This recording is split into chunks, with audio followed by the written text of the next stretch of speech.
लोकी के second season ने हम सबको बहुत ही बड़ा और अच्छा सरप्राइज दिया है एंड इसकी एंडिंग तो सच में माइंड ब्लोइंग थी। बिल्कुल अवेंजर्स जैसी फीलिंग आ रही थी क्योंकि अभी हम सेम स्टूडियो की तरफ से दी मार्वल्स जैसा कचरा भी देख रहे हैं जिसका कोई सेंस नहीं बनता। क्योंकि अब लोकी ने इतना अच्छा काम किया है तो इसकी तारीफ करना तो बनता है। लेकिन यहाँ पर हमें सीजन 3 के लिए कुछ भी हिंट या फिर कोई क्रेडिट सीन नज़र नहीं आता, लेकिन एंड में दिखाया हुआ एक छोटा सा सीन ही हमें एमसीयू के फ्यूचर के लिए बहुत बड़ी हिंट दे देता है। तुम्हें याद ही होगा एंड में हमें वॉइड में नज़र आया था एक बना हुआ पिरामिड, साथ में हमें रवाना भी वहाँ वॉइड में गिरती हुई नज़र आई थी एंड उसकी तरफ अलोइथ बढ़ रहा था। हमें बैकग्राउंड में साउंड सुनाई दी थी अलोइथ की।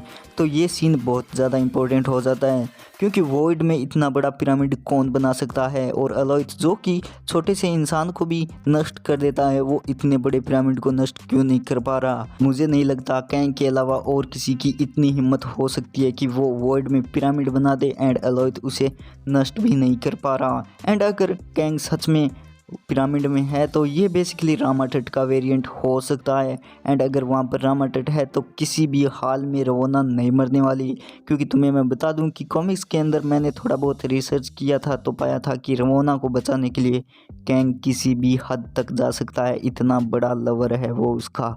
यानी कि यहाँ पर रवोना को बचाने के लिए आ जाएगा रामाटट का वेरिएंट्स या फिर जो भी कैंग का वेरिएंट यहाँ पर है, यानी कि रोवाना अभी नहीं मरने वाली बेसिकली, ऐसा मुझे लग रहा है। यहाँ हम अंदाज़ा लगा सकते हैं कि अगला जो कैंग हमें एमसीयू में नज़र आने वाला है वो रामाटट का हो सकता है। एंड फिलहाल एमसीयू सच में अच्छी प्लानिंग के थ्रू काम कर रहा है। वो सभी कैंग को एकजुट होकर अवेंजर्स पर अटैक करने से पहले यहाँ पर वो एक एक वेरिएंट को अच्छे से इंट्रोड्यूस कर रहा है। एंड यहाँ पर हम देख रहे हैं कि शायद यही चीज़ सभी कैंग को एकजुट होने पर मजबूर भी करेगी, क्योंकि एंटमैन में पहले से ही एक कैंग का वेरिएंट मारा जा चुका है, अब ही रिमेंस भी शायद मारा जा चुका है एंड अगला वेरिएंट रामाटट का हो सकता है जो कि हार जाएगा। एंड यही चीज़ होगी जो सभी कैंग को एकजुट होने के लिए मोटिवेट करेगी, क्योंकि आज तक कैंग को इस तरह से किसी ने नहीं हराया होगा। एंड यहाँ पर कैंग इस तरह से मारे जा रहे हैं तो सभी कैंग को चिंता ज़रूर होगी एंड वो इसी कारण एकजुट होंगे, क्योंकि कुछ ना कुछ तो चाहिए ही होगा उनको एकजुट होकर अर्थ पर या फिर अवेंजर्स पर अटैक करने के लिए। तो ये तो हमें आगे ही देखने को मिलेगा कि उनको क्या मोटिवेट करेगा। और अगर मार्वल सच में रामाटट को अगला कैंग का वेरिएंट दिखाकर मेन विलन के तौर पर इंट्रोड्यूस करने वाला है तो इसे किस सीरीज या मूवी में दिखाया जा सकता है।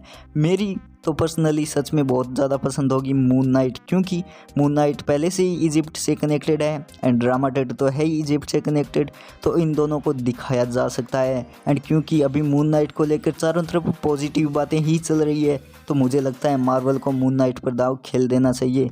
एंड इसको लेकर ऑलरेडी बहुत सारी फैन थ्योरीज बनना भी स्टार्ट हो चुकी है, जो कि हम सब के लिए बहुत ही अच्छी बात है। लेकिन यहाँ पर सबसे बड़ा सवाल आ जाता है फैंटास्टिक फोर के लिए भी, क्योंकि तुम्हें जानकर हैरानी होगी कि कैंग को सबसे पहले हराने वाली सुपर हीरो टीम, मैं कॉमिक्स की बात कर रहा हूँ, वहाँ पर सबसे पहला नाम फैंटास्टिक फोर का ही आता है।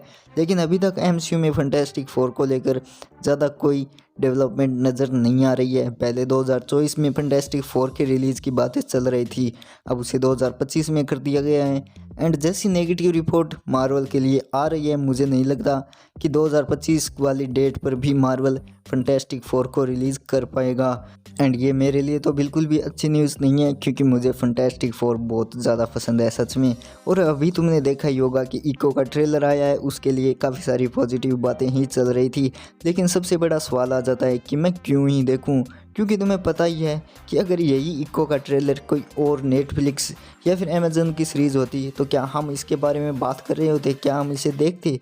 क्यों ही देखें? कारण क्या है? कारण सिर्फ एमसीयू है।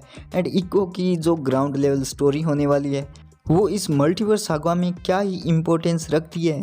और यही तो सबसे बड़ी बात है कि जिसका कोई महत्व ही नहीं है, मार्वल उसके ऊपर इतना ज़्यादा फोकस क्यों कर रहा है। अभी हमने दी मार्वल्स भी देखा, उसका जो पोस्ट क्रेडिट सीन था वो काफ़ी ज़्यादा इम्पोर्टेंट हो सकता है, लेकिन उस एक के लिए हम मूवी की टिकट थोड़ी ना देखेंगे, उसकी तो एक्सप्लेनेशन वीडियो हम यूट्यूब पर ही देख लेंगे।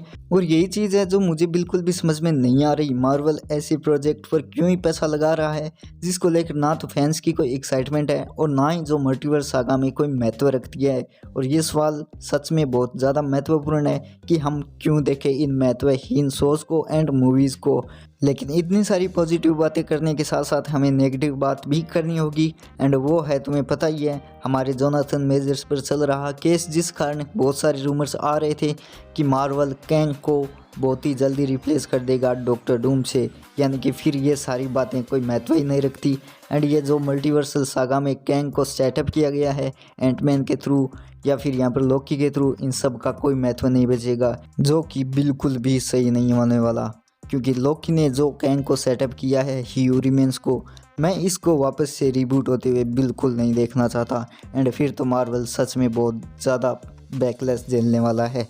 बाकी तुम्हें क्या लगता है इस बारे में कमेंट करके बता देना, और वीडियो अच्छा लगा हो तो एक लाइक और सब्सक्राइब भी कर देना।